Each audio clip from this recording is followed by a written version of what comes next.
আসসালামু আলাইকুম সম্মানিত ভিউয়ার্স, কেমন আছেন? আমি মোহাম্মদ জাকারিয়া, চিকিৎসক, মোটিভেশন স্পিকার। আপনাদের মাঝে স্বাস্থ্য বিষয়ে আলোচনা নিয়ে আসলাম। বন্ধুরা, বিভিন্ন সময় বিভিন্ন ধরনের আলোচনা নিয়ে আসি। আজকেও স্বাস্থ্য বিষয়ে আলোচনা।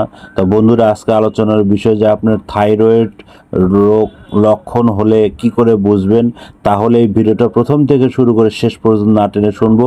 প্রথমে একটি লাইক দিব, সাবস্ক্রাইব করবো, নোটিফিকেশন অন করে পেজে ফলো দিব, তাহলে স্বাস্থ্য সম্পর্কে নোটিফিকেশন আপনাদের কাছে পৌঁছে যাবে।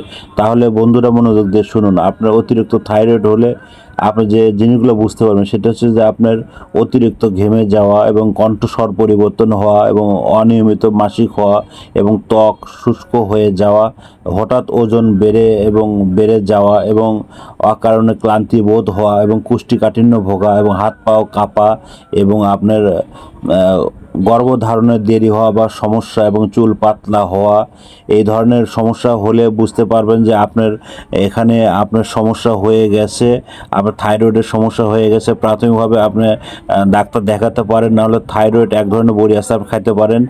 আর পরবর্তী কী রিলেটেড ভিডিও চান অবশ্যই কমেন্ট বক্সে লিখতে ভুলবেন না। আর এতক্ষণ মনোযোগ সহকারে দেখার জন্য সবাইকে থ্যাংক ইউ, সবাইকে ধন্যবাদ।